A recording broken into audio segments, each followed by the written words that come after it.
Hello everyone, क्या हाल चाल। आज के क्लास में बात करने वाले हैं मलिक मोहम्मद जायसी के बारे में। 12th क्लास की हिंदी का पार्ट 2, जिसका पहला पार्ट है करबक। और करबक एक छोटा सा भाग है। करबक जो लिया गया है ना, वो पद्मावत से लिया गया है। पद्मावत, जिसका जिसके लेखक के हैं पद्मावत के लेखक हैं मलिक मोहम्मद जायसी। मलिक मोहम्मद जायसी जी का जो जन्म हुआ था, इनका जन्म हुआ था यूपी के अमेठी में। इनका जो जन्म हुआ था, ये उत्तर प्रदेश जो कि यूपी में है, यूपी को ही बोलते हैं, इसके अमेठी नामक जगह में इनका जन्म हुआ था।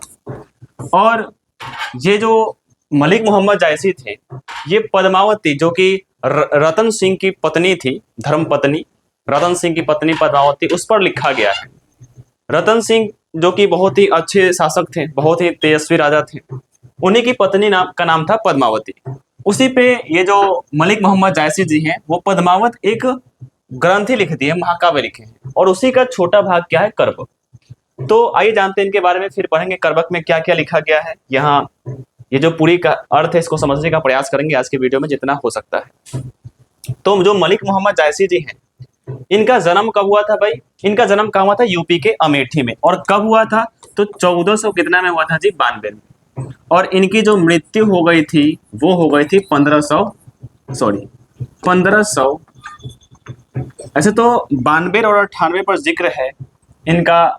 वैसे मृत्यु जो हुआ था 1500 कितना में हुआ था जी? 48 में हो गया था, 1548 में।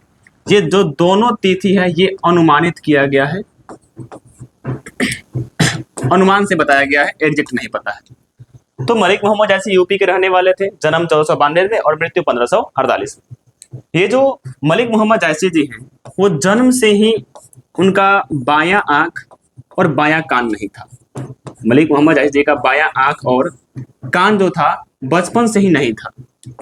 साथ ही साथ यह इनका जो चेहरा था, वो काफी बदसूरत हो गया था। एक बीमारी हुआ था इनको, चेचक। और चेचक के कारण इनका जो शकल था, वो अपने आप को मतलब कि अच्छे रूप वाले नहीं मानते थे, रूपवान नहीं मानते थे, रूपहीन लोग कहते थे। तो रूपहीन होने का कारण क्या है? मलिक मोहम्मद ऐसे कहते थे भाई, रूपहीन थे, इनका कहना है। और रूपहीन क्यों थे? क्योंकि इन्हें कौन सी बीमारी हो गई थी? चेचक। उम्मीद है आप मोटा मोटा इनके बारे में बात समझ गए होंगे कि मलिक मोहम्मद जायसी जी ने पद्मावत लिखा था, उसी का छोटा अंश क्या है? करबक है। करबक में ज्यादा नहीं, 2 भाग लिया गया, कुछ लाइन का है, उसे हम लोग देख लेंगे। और इनका जन्म कहाँ हुआ था? यूपी के अमेठी में। जन्म कब हुआ था? 1492 में, और मृत्यु हो गई थी 1548 में। यह दोनों डेट जो है एक अनुमान से बताया गया है। साथ ही साथ जब इनका जन्म हुआ था, तो ये तो पहले अनाथ थे, जन्म से ही क्या भाई थे? ये अनाथ भी थे। बहुत कष्ट है, जिनके पास कष्ट होता है ना, अंत में उनका नाम भी होता है। तो सेम कहानी था इनका, मलिक मोहम्मद जायसी। इन्हीं से अगला पाठ पढ़ेंगे सूरदास। उनका दोनों आंख नहीं था, पर नाम है उनका, है ना जी। तो इनका जो बायां आंख और कान बचपन से नहीं था, ये अनाथ भी थे। और ये रूपहीन क्यों थे? क्योंकि इन्हें हुई थी चेचक नामक बीमारी। अगर बात करें इनके पिता का नाम, तो इनके जो पिताजी थे, उन पिताजी का नाम था शेख ममरेज नाम था। क्या नाम था भाई? शेख ममरेज। और मलिक मोहम्मद जायसी जी ने पूरे पद्मावत लिखे। तो आपके 12th क्लास के दूसरे भाग के पहला पार्ट में है करबक। वो कुछ लाइन इस प्रकार से मैं समझने का प्रयास करते हैं। करबक, तो पहला तो पंक्ति यही हुआ कि करबक कहाँ से लिया गया है? पद्मावत से। करबक के लेखक के हैं मलिक मोहम्मद जायसी जी। जन्म 1400 कितना में? 92 में, और मृत्यु 1548 में। दोनों अनुमानतः लिया गया है। देखिए इसमें कवि क्या कहना चाहते हैं। अगर आप कवि के भाव को समझ गए ना, कि कवि के भाव का बा, तो क्लियर है बात। देखो का बा कवि के भाव। ए में कवि अपन बड़ाई के लिए बन, पूरा बड़ाई एकदम बढ़ा चढ़ा के फेंक ले बड़न। बात सही हो बा, देखल जाओ का बा। कवि कह रहे हैं कि एक नैन कवि मोहम्मद गुनी, एक नैन कवि मोहम्मद गुनी, सोई बिमुहा जई कवि सुनी। कहा कहता कवि सुन, कह रहे कि एक नैन कवि मोहम्मद गुनी, माने कवि का एक आंख है। आपको पता भी है कि उनका बायां आंख और कान नहीं था। तो एक नैन कवि मोहम्मद गुनी, माने मेरा एक आंख है, फिर भी मैं क्या हूं? मैं नहीं, मेरा दोनों आंख है। कवि मलिक मोहम्मद जायसी क्या है? गुणवान है ना जी। कवि कह रहे हैं कि एक नैन कवि मोहम्मद गुनी, माने मेरा एक आंख है, फिर भी मैं क्या हूं? मोहम्मद गुणवान है। और फिर बोल रहा है सोई बिमुहा जई कवि सोनी, सभी लोग भी मोहित हो जाते हैं, मतलब मोहित हो जाते हैं। कब मोहित होते हैं? जेई कवि सुनी, माने जो व्यक्ति कवि को सुनते हैं वो कवि से मोहित हो जाते हैं, उनसे मतलब उनका लगाव हो जाता है। माने पद्मावत में एक ऐसा बात कहा गया इनके द्वारा कि जो भी इन कवि को सुनता है वो इनसे मोहित हो जाता है। तो पहला पंक्ति क्या है कि एक नयन कवि मोहम्मद गुनी, सोई बिमुहा जई कवि सुनी। माने मेरा एक आंख है फिर भी मैं क्या हूँ, गुणवान है, ये कवि कह रहे हैं मलिक मोहम्मद जायसी जी। सोई बिमुहा जई कवि सुनी, जो भी हमें सुनता है वो मोहित हो जाता है, कवि का भाव है। अगला भाव देखा जाए, फिर कह रहे हैं कि चांद जैस जग विधि अवतारा, दिनह कलंक किनह उजियारा।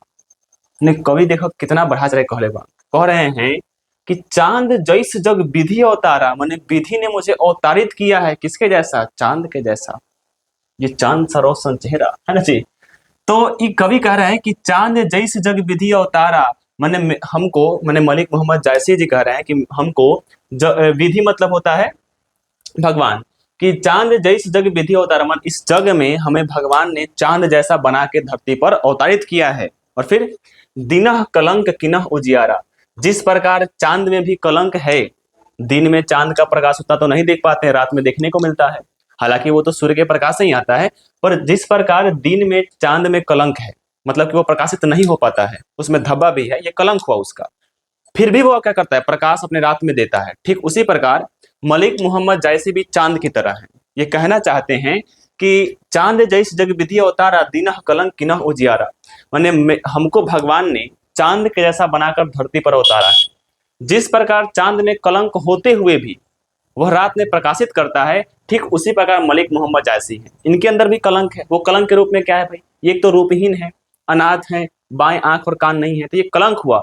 उसके बावजूद भी ये अपने ज्ञान से, अपने मतलब कविता के ज्ञान से पूरे जग में प्रकाशित करना चाहते हैं ज्ञान को, है ना जी। इसका मतलब ये हुआ कि चांद जैसे जग विधि अवतारा, दिनह कलंक किनह उजियारा, माने हम चांद जैसा बना के हमको भगवान ने अवतारा है।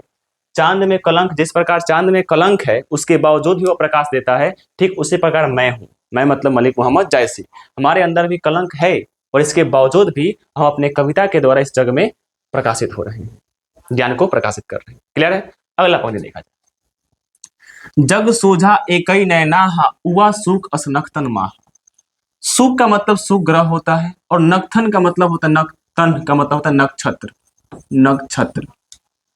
कवि कह रहे हैं कि जिस प्रकार पूरे नक्षत्र में, माह का मतलब महीना, तो पूरे नक्षत्र में एक केवल शुक्र जो है, शुक्र तारा जो है दिखाई देता है, अपने प्रकाश को क्या करता है, मतलब प्रकाश अपना देता है, ठीक उसी प्रकार जग सोझा एक ही नैना हो, मतलब पूरा जग को हम देख लें अपने एक ही नैन से। कहने का अर्थ है कि जिस प्रकार पूरे नक्षत्र में एक जो शुक्र है, शुक्र तारा, केवल वही दिखाई देता है, वही अपना प्रकाश देता है, ठीक उसी प्रकार हम अपने इस पूरे जग को एक नैन से देख और समझ चुके हैं कि यह जग कैसा है।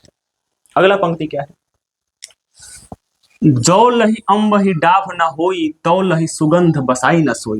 ये बड़ा ही अच्छा पंक्ति है, इसमें कभी अपने तारीफ नहीं की है, ये कहना चाहते हैं, ये अपने जीवन से भी संबंधित है। जौ लही अम्बही डाभ न होई, तौ लही सुगंध बसाई न सोई। अम्बही का मतलब होता है आम और डाभ का मतलब होता है बच्चों मंजरी।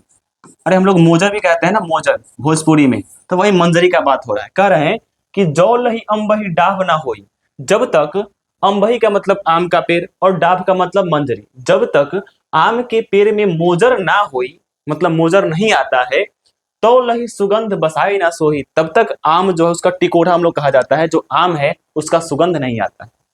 कितना अच्छी बात है। ठीक उसी प्रकार अगर जब तक आप मेहनत नहीं करेंगे, सफलता कहाँ आपके सामने आएगी। तो कुछ तो अपना तारीफ किए हैं पर कुछ अच्छी बातें बताएं, है ना जी। क्या कह रहे हैं कि जौ लही अम्बही डाभ ना होई, तो लही सुगंध बसाई ना सोई। माने जब तक आम के पेड़ में डाभ या मंजरी नहीं आती है तब तक उसका सुगंध नहीं होता है। समझे। अगला बढ़ते हैं, फिर बोल रहे हैं कि किनह समुद्र पानी जौ खारा, तौ अति भौ असुझ अपारा। बहुत ही गहरा बात है।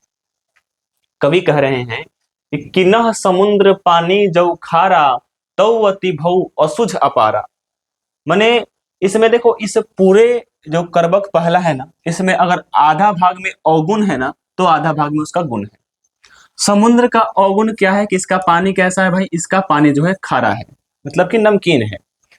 तौवती बहु असुज अपारा, यही कारण से वो जो असुज और अपार है, इतना उसका बृहद मात्रा में क्षेत्रफल है कि उसके आर पार देखना मतलब कि संभव नहीं है। असुज अपारा है मतलब कुछ सूझबूझ नहीं करेगा इसमें, उसके आर पार हम नहीं देख सकते।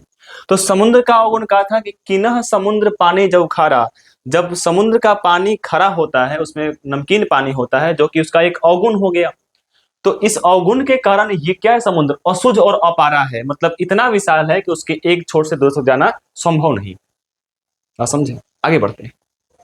फिर बोले हैं जौ सुमेरु त्रिशूल विनाशा भा कंचन गिरिलाग आकाशा।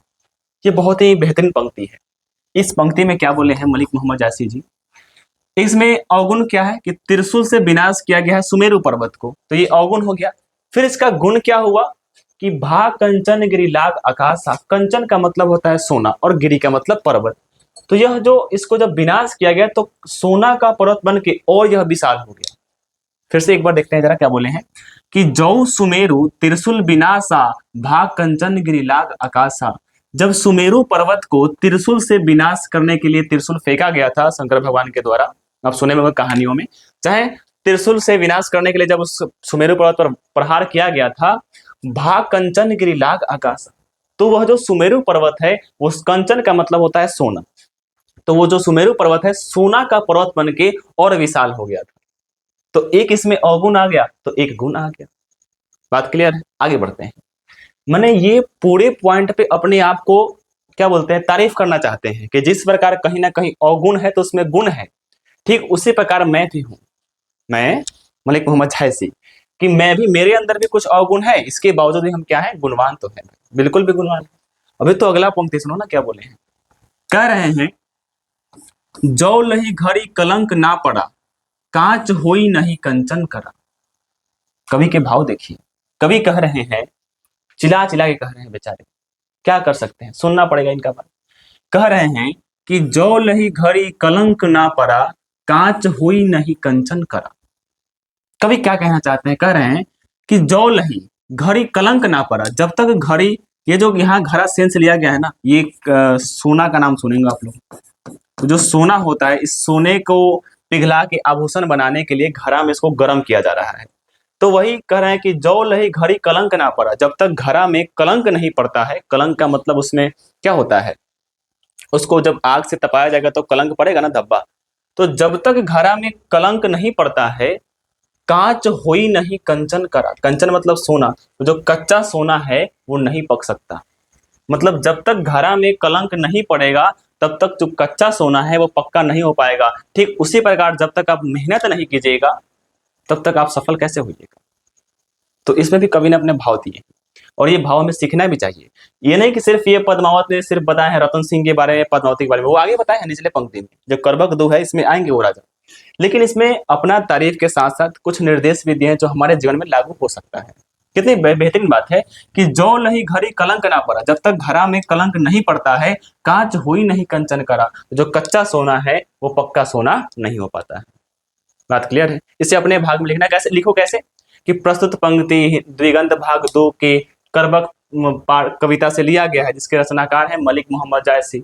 अब इसका अर्थ लिखो कि जब तक घड़ा में कलंक नहीं पड़ता है तब तक जो कच्चा सोना है वो पक्का नहीं हो पाता है। इतना लिख सकते हैं, या कुछ अपने से भी लिख सकते हो कि ठीक उसी प्रकार जब तक हम मेहनत नहीं करेंगे सफल नहीं होंगे। पर इतना लिख दो भी चलेगा, अपना एक्स्ट्रा दिमाग लगाने का नहीं, ये अपने समझते रहिएगा। अगला देखिए, ये कवि का अंतिम पंक्ति है। कवि कह रहे हैं एक नैन जस दर्पण, कुछ तो बैठा है,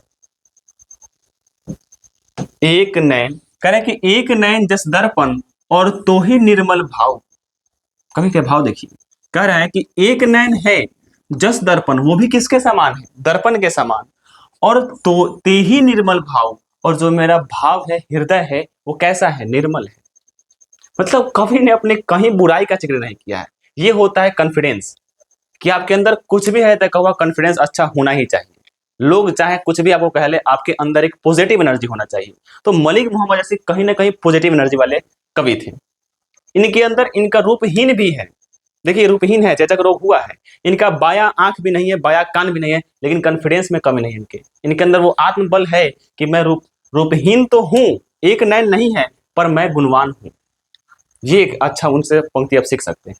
तो कह रहा है कि एक नैन जस दर्पण और तेहि निर्मल भाव, माने मेरा एक नैन है वो भी किसके समान है, दर्पण के समान, और तेहि निर्मल भाव, और जो मेरा हृदय है वो निर्मल है। अब ये दर्पण से क्यों तुलना कर रहे हैं, आगे बढ़ते हैं। फिर बोला है सब रूपवंत गाही मुख जेवही कई चाव। रूपवंत ये कहे अपने छोड़ के बाकी सबों के लिए, क्योंकि ये तो रूपहीन थे, मानते थे चेचक रोग से कारण। तो सब रूपवंत गही मुख जो वही कही चाऊ, माने जो भी हम बात कहते हैं, हमारे मुख से जो भी बात निकलता है, वो जितने भी रूपवंत लोग हैं बड़ी चाव से हमारे बातों को सुनते हैं। समझे, माने सभी रूपवंत लोग ये जो भी कहते हैं ना, अपने मुख से जो भी बात कहते हैं, वो जो जितने भी रूपवंत लोग हैं, सभी रूपवंत लोग वो इनके मुख की तरफ देखते हैं बड़ी चाव से। कवि का भावना ये है। तो पूछता भी क्वेश्चन कि कवि ने अपने एक नैन की तुलना किससे की है, तो दर्पण से। माने ये कहते हैं ना कि जिस प्रकार दर्पण के अंदर कोई खोट नहीं होता है, वह ठीक वैसा ही होता है जैसे आप होंगे। माने आपका जैसा छवि होगा वैसे दिखला देगा, ठीक मैं वैसा ही हूँ। मेरे अंदर भी किसी के प्रति खोट नहीं है, मेरे सामने जो भी आता है वो अपना परछाई खुद देख पाता है, ठीक वैसा ही व्यवहार करता है जैसा वो होता है। जी हैं मलिक मोहम्मद जायसी का करबक 1। तो करबक 1 जो है समाप्त हुआ, लेकिन अब करबक 2 करेंगे अगले एपिसोड में। इसी के साथ आज का एपिसोड होता है समाप्त, पर आप इसका अर्थ जरूर अपने से लिखने का प्रयास करना, और ये आपको समझ में आया कि नहीं एक बार कमेंट में जरूर बताना। तो ठीक है, आज के लिए इतना काफी, मिलते हैं अगले एपिसोड में, तब तक के लिए धन्यवाद।